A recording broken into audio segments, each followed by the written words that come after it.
The opinions expressed on this podcast are the speaker's own and don't uphold the opinions expressed by AWSM. Welcome back to Beyond the Sidelines, episode 2, guys. I'm so excited. This is great. Whoop, whoop. We got a new graphic. Love it. It's great. Shout out, Nick. Upgrades, people. Shout out, editor Upgrades. Nick. All right. I'm Libby Heckert. I'm Natalie Alesia. And I'm Lauren Smiley. Let's talk all things sports. All right, guys, so big news. There's a big investigation happening. I don't know if you guys know about it, but I'm going to read straight from the article to make sure I get everything correct.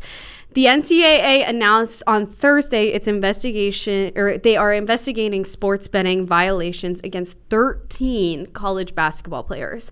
The investigation involves players from Arizona State, Eastern Michigan, Mississippi Valley, New Orleans, North Carolina, and Temple. The individuals' names were not released, however, in this article. The investigation comes to light one day after 3 college basketball players, former San Jose State players, were banned by the NCAA for sports betting related game manipulation. The players allegedly bet on or against their own team and shared information with others for sports betting purposes, manipulated scores or game outcomes, and or refused to participate. So all 13 of these players are no longer enrolled at their respective schools, and the NCAA has declined to name the athletes until the infraction process is fully concluded. Let me just say, as a UK athletics student employee, we have a meeting at the beginning of every year talking about, as a worker, you know, you become very close with the athletes. You know, you can be in the locker rooms. You can hear about things that are going on, about injuries or, you know, plays for the game or anything like that. Granted, I don't hear that stuff because I'm more on the sidelines, but like, we are told that you are not allowed to bet on UK sports. You probably shouldn't. I don't even think you're supposed to have an account. You're not supposed to have an account. You're not supposed to do SEC sports. Like, nothing. We can bet on the horses at Keeneland. And that's about it. We could do that, but like, that's it though. I don't know how to sports bet, so I don't even like want to try. Yeah. But like, it is a thing that we are. You know, it is ingrained into us at the beginning of every year that I remember do that was not a really even big try deal. because it could. You know, as a worker, you could get kicked out of the university for it. I don't think it's worth it. So here's my thing.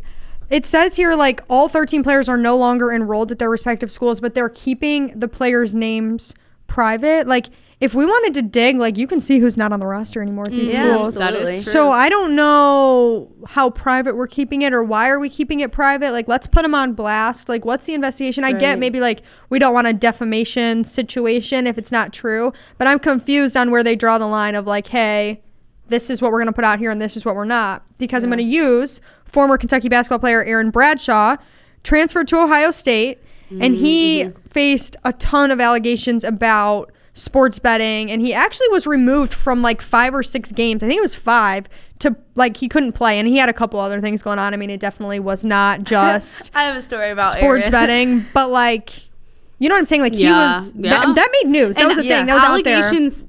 I mean, even a small allegation is a lot. Yeah. That's a lot. Yeah. So me and Aaron sat next to each other in class. Actually, it was my second class of freshman year, UK 101, which was basically how to be a college freshman 101.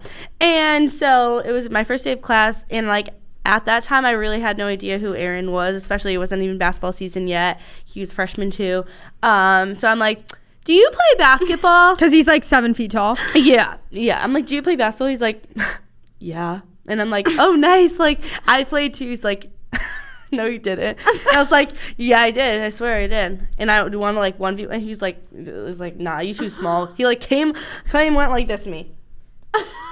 You too small. And I'm like, bro.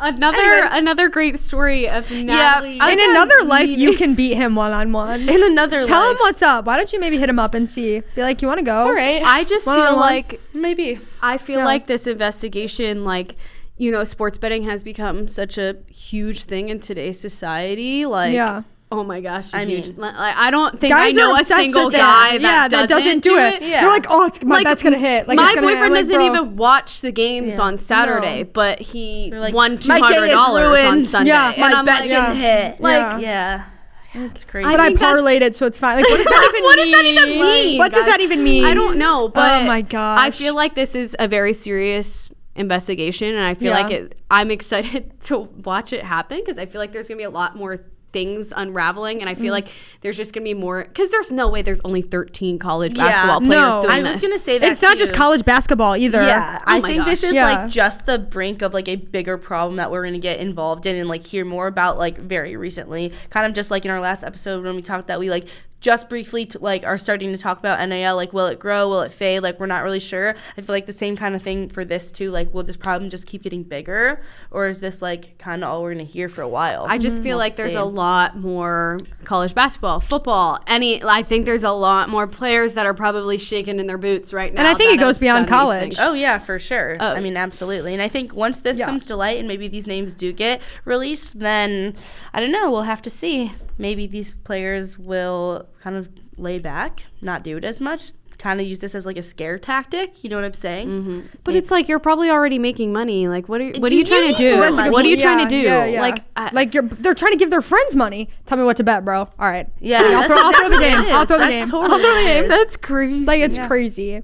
Like, at that point, just write him a check. I don't know. Anyways. And like betting against your own team, like that's a crazy shout. Crazy. Yeah. Like, do you think you're like what? Where's like, your team spirit, man? Well, Eastern Michigan, didn't we just play them in football last weekend? Yeah, we did. Like, I mean, maybe they bet that they would lose because they did lose. So and I'm not sure they were gonna win against Kentucky in the first place. So it's like, well, okay, but like, let's talk a little bit. How does that go into like your mentality going into the game? Because like, you know what, all of us like have been in a situation where you're like either like expecting a different outcome, expecting a loss if you were an athlete, like going in without that like, who cares? I'm going to give them hell mentality. Like, what are you even doing? Yeah. Like, do you even want to win? They're just not as competitive as us. Like, I mean, that's what it is. Hey, put us on the 50-yard line. See what happens. I mean, guys, I've been saying that. Yeah, I've been saying that. It's so real.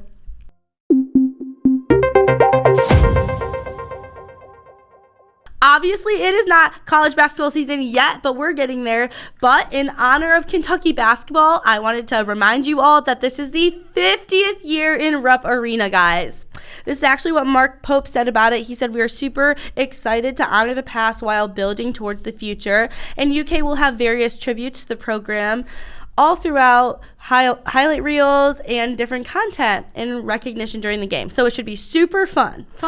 But let's keep talking about Kentucky basketball, and we're going to tap in a little bit to last season, a little bit into what's upcoming too.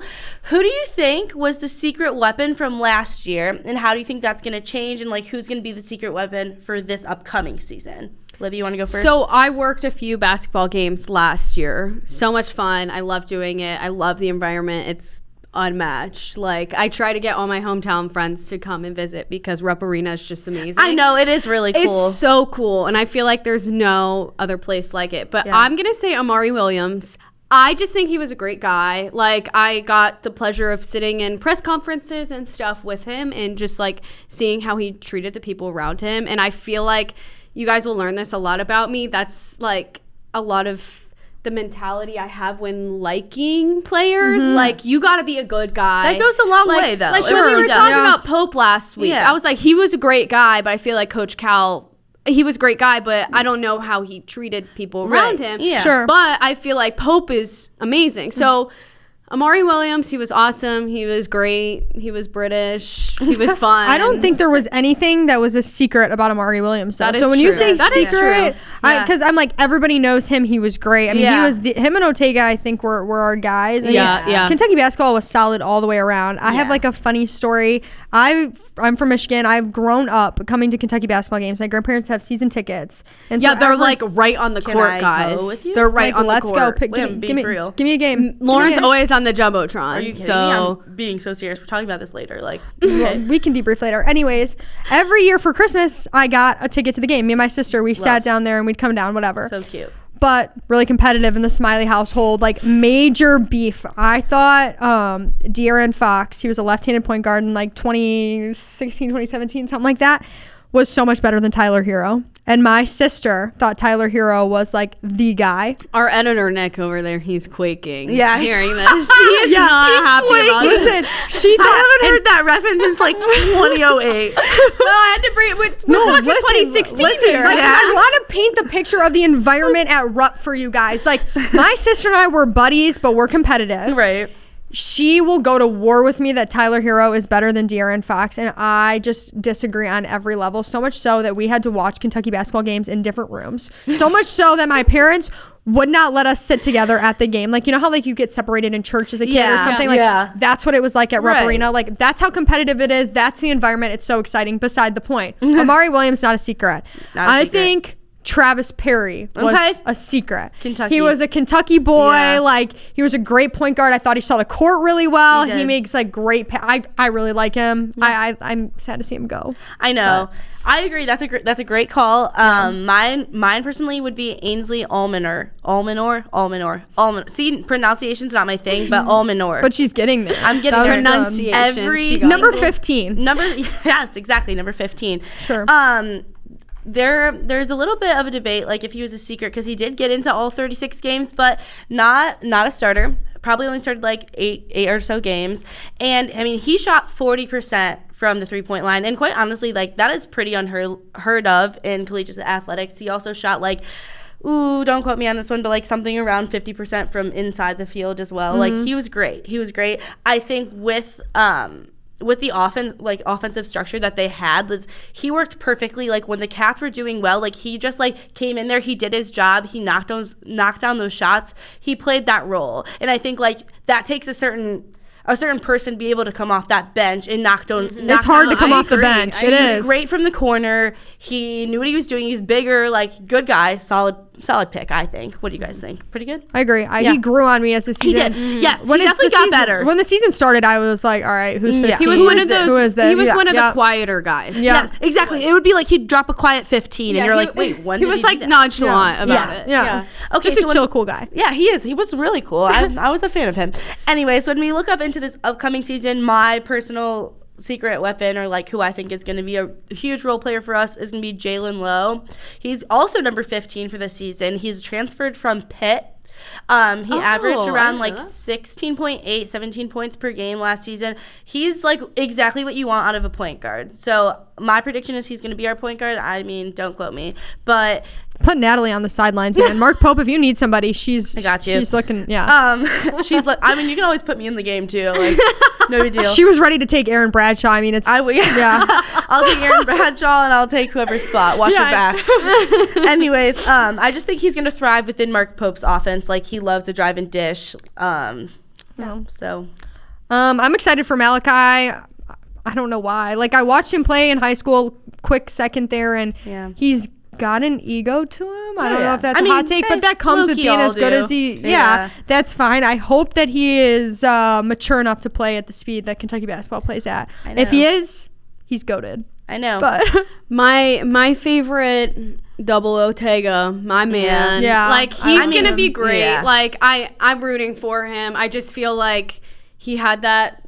I just feel like he has that experience now where he's gonna show it off, and I hope he does. Too. I hope he does, and I definitely know there's that confidence there. Like, watching him sit in class, like I like I love that. I don't know. I think it's gonna be great. I think Ortega and Jalen Lowe, like, I think they're gonna be like kind of a dynamic duo on this roster. I really do think that, like, they complement each other very well, and both of them did both put their names in the NBA draft and both like withdrew. So I mean, a little bonding moment. Yeah, it might pull some confidence. Yeah, exactly. Like, it just shows that they were ready for that level, but maybe they wanted another year in college or whatever their specific reasons were. Get that degree. Yeah, you get that degree, boy, and you bring us to a natty champ. Yes, please. It's my last year. I'm begging. Yeah, please. I got 2 more, so whatever.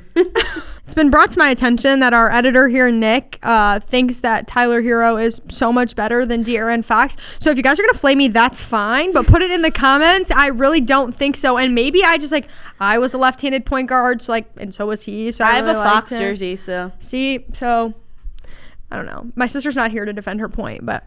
I have every Tyler Hero jersey. Of course you do. I got 2 MBAs in Kentucky. Whatever. Of course he does. Whatever. Ray, He's a great guy, I'm sure, but he's not better than De'Aaron Fox. Anyways.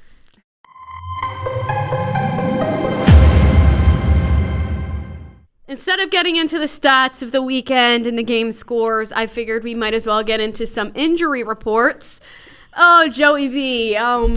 Oh, man. He's made of glass. Way to go. Week 2. Come on. Maybe you should stick to your fashion, man. Like, Fragile. he's out for 3 months, guys. He has turf toe. I've heard that that's like actually really bad. It is. I mean, but when I he's got heard surgery. that, I couldn't Yeah. help but laugh. No, it sounds like a joke. It's like Yeah. kind of like a growth plate injury, Yeah. and he has to have surgery on it, which is kind of sad. But poor guy. the Bengals still At least won. he's cute. So At least he's good for the cute. Bengals, I True. guess. But True, they still true. won. But now they don't have Joe Burrow, and that was kind of like he's kind of seen as like the last and final hope of the Bengals, and now he's out. So Correct me if I'm wrong. Now it's QB Jake Browning taking okay, over. okay. Yep. And next week, it's Still JB. They're sticking with it. Yeah. Yes, they are. Well, she's speechless. I Guys. just was like Justin Bieber. And then I was like, oh, you silly goose. Anyways, yeah. You want to talk a little bit about JJ? Yeah, JJ McCarthy went down with an ankle injury last game against the Falcons. He's expected to miss 2 to 4 weeks. He's How do you not feel? locked in right now, guys. He just had a kid. He's a little, did have little a kid. preoccupied. Yeah. Named him but- Rome. I mean, it's What not am- going to be too. What did he name him? Rome? Like Rome, Italy? Like, what do we think? Why are you naming your kid that? I think that's You know, he's from like 20 I think minutes that's from my kind of house. cool. Oh, Is he JJ? Italian? You know he was the quarterback at Michigan? You want to fact check it? Is he Italian? Who? JJ? Yeah. Give Italian, but I could be McCarthy wrong. sounds I'm trying like to profile him on Irish. the I was going to say podcast. We're gonna Rome have to sounds cut like that. an Italian We're name. going to have to, you don't think? Ooh. Okay. Anyway. No, we're all good. I'm lost. Okay. Anyways, Okay, now that's we're gonna, after we talked about our 2 big injuries, we're gonna go into plays of the weekend. Here we go, Lauren. Let them Detroit cook. Lions wide receiver Isaac Tesla, his one-handed catch, guys. It was hauling- crazy. He's the next 29 Odell Beckham, guys. 29 Hey, that's what he yard gave. pass. 29 yard pass. Yeah. That's crazy. You guys should watch it. Maybe editor Nick will put up a video of it. Final 21 seconds in Detroit. There's Goff. Oh, he does it again. The rookie Isaac Tesla made a sensational catch last week. Not a touchdown this time. One-hander, both feet in bounds. Unbelievable. But He's like, We just got the side guys, eye. I wasn't even watching the game because I wanted to watch it. I was just sitting there doing my homework and the game was on. And then I just happened to look up and see the TV and see that catch. And I It was was going sick. crazy in my house. That was wild. Yeah. One-handed, like, And he did like a Athlete. nonchalant little like. yeah, like that was like that was athletic. He's like like that guy. that is was that cool. guy. And then the other thing I wanted to bring up, play wise. Okay, I don't know if you guys saw Huda from Love Island's Tush Push commercial. I don't know. Did you? Yeah, you might have heard. I that. didn't watch She, Love yeah. Island. Oh, okay. Anyways, but okay. So you guys might know Pop culture isn't my thing. That's okay. the So I've Tush been told. Push caused more controversy this week after the Eagles used it not only to score their final touchdown. First, it was that there was one instance where the Eagles offensive lineman was offsides.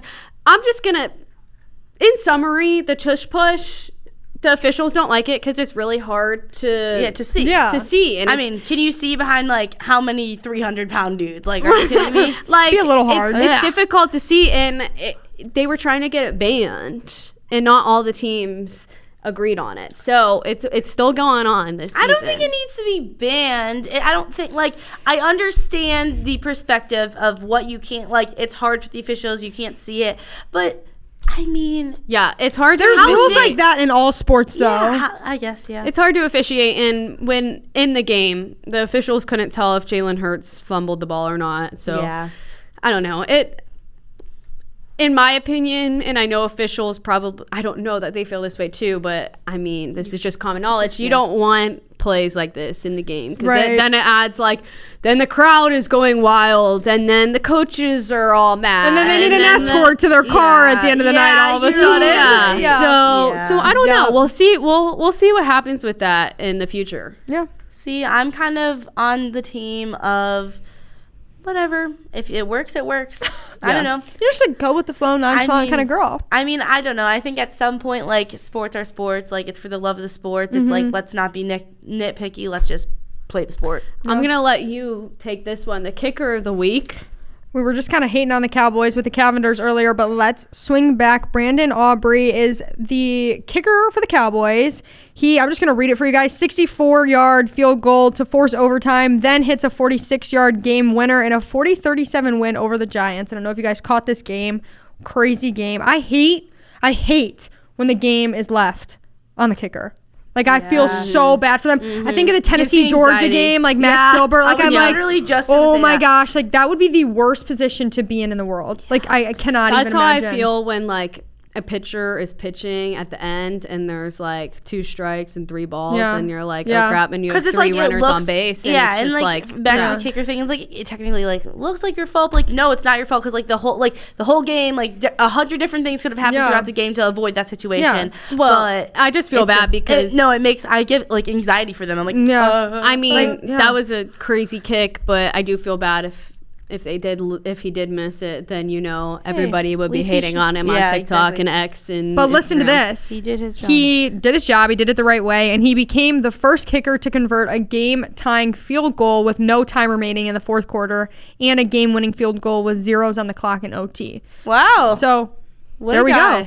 Way to go, kicker. Way to go, Aubrey. I'm excited to see how it goes. The rest of the I hope it wasn't just like a fluke of the Cowboys. I mean, Jerry Jones was loving it. The Steelers, all we do is rely on our kicker these days. So even though Chris Boswell used to be horrible, but he's great now, and that's all that matters. So, the kickers sometimes they are the most important player. You never know. You never know. They really are important.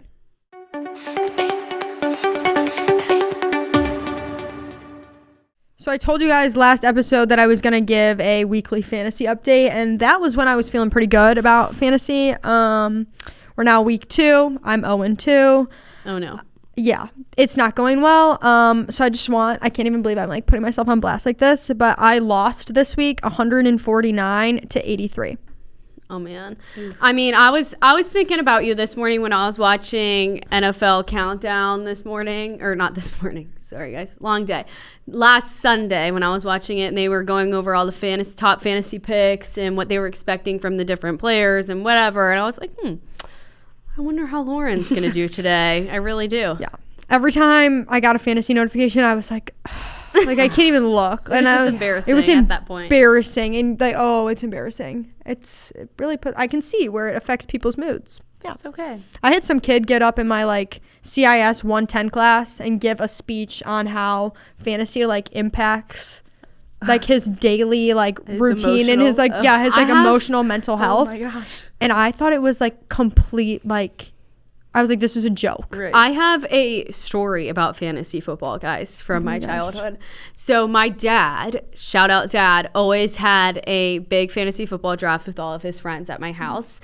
And like they would all sit in the basement and whatever. And my brother was always in it. But like at this time, my brother was like 9th, 10th grade or something like that. And my brother had a cheat sheet with everything on it. And I was probably, I think, 5th grade, and I stole it from him and gave it to my dad. And it was a whole fight with him. I'm sure. I'm not even joking. Like, in any time my dad and my brother played each other in fantasy that week, like it was my brother was watching the games in one room and my dad was in the other room, and it was a big fight, and it always ended up with my brother coming in first, my dad in second at the end of the year, or my dad in first, my brother in second. And I'm like, at least you guys know football. Like, at least you guys know what you're talking about. Sorry to start beef, but like at least it worked out. And my brother, I remember he was so mad, and my dad thought it was the funniest thing ever. That I was like, hey dad, look, I took this for you, and my dad dad was like, oh no, Brett's gonna get so mad. But Yeah. I don't know. I mean, I've seen fantasy firsthand affect people's moods, so I think, can't imagine you, Lauren. Yeah, I can't imagine playing, and I don't think I'll ever partake. But maybe I'll be changed one day. I'm not even locked in like that. That's the thing that I'm not that like involved in NFL football to be like upset with who's winning. Yeah. So when I like catch myself complaining, I'm like, oh my God, I'm changed. What is wrong with me? Yeah. I think a really funny part of fantasy is just like hearing from a bunch of my guy friends and stuff like what all of their punishments are for whoever loses the worst. Oh yeah. I don't know, is that a thing by like what you guys I Thank saw God, no. like that? a guy. I saw this on TikTok maybe last year or something. They entered him in a bodybuilding competition. that's bad. That's terrible. Yeah, no, we don't have that with the Like, league that I'm playing in. Thank Yeah, goodness. that's fair. Yeah. But I'm trying to remember Some of the punishments are bad. there's some bad ones. I know in my high school days, my high school hometown guy friend group had to like run like the milk mile and like put them in like a dog that's cage horrible. and get like gross condiments thrown at them and Oh, stuff. see, no. Yeah, no, I'll pass on that one. I mean, if you ever put me in a dog cage, no, don't even try. No. Don't even think But about it. anyways, Lauren, we will be staying up to date We're with rooting you for next you. week. That's all that matters. We're rooting Thanks, for guys. you. I appreciate it.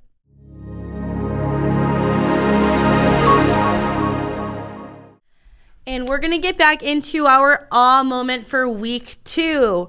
So, Tom Brady announced his comeback to football in 2026 to participate in a flag football game in Saudi Arabia, which is being set up by Fanatics, which is quite interesting. And I just read about this the other day, and I'm very intrigued to see what this entails. It was a little fun. I saw his little Twitter video. I don't know if you guys saw it, but he was like vlogging.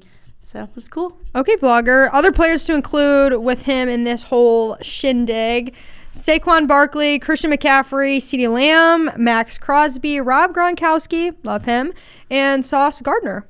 Pretty good lineup if you ask That's me. We got some fun. big headliners, so Yeah. that should be interesting. That's fun. Tom Brady, go off. For our nah moment of the week, this happened last week, I believe, right? Yeah. Okay, so Philadelphia Eagles star Jalen Carter spit on the Dallas Cowboys quarterback Dak Prescott within the first 6 seconds. There wasn't even a play ran yet. Spit on him. Like, why are we beefing? That's He really crazy. apologized. He apologized, and they were gonna see if he had any if he was gonna be suspended at all or anything like that. But they came out and said he will not miss any future games for this. But That's crazy. such a nah. Like, what are you spitting doing? on someone is wild. You might as well just hit them or punch them. Like, what? like, Yeah. Here's him all a- I gotta say. Give him a side of your opinion, like some words or something. I don't. Jason Kelsey, put him in his place. Why don't you guys go check out X and see what Jason Kelsey had to say about this whole incident? It's just crazy. I don't know. Back I'm with like, the Kelsey come on. brothers Within speaking their truth, man. Yeah. Within the first 6 seconds, I'm like, at least do something better. than Right, that. like, let's- like yeah. if you're Make it a little bit more entertaining for us. yeah. We hope you enjoyed our second episode. Make sure you check us out on all of our socials, especially Instagram and TikTok at Beyond the Sidelines at AWSM. Don't forget to follow AWSM Kentucky on our TikTok and Instagram and everything. If you guys have any ideas of things you want us to cover or anything, or you disagree with our opinions, please let us know. I would Yeah. love to hear it. Hit us up. Hit us up. This is going to be great. Again, I am so excited to grow this podcast, and I'm so proud of the growth we've already had within our first episode, and I can't wait to see you guys back here next week. Bye.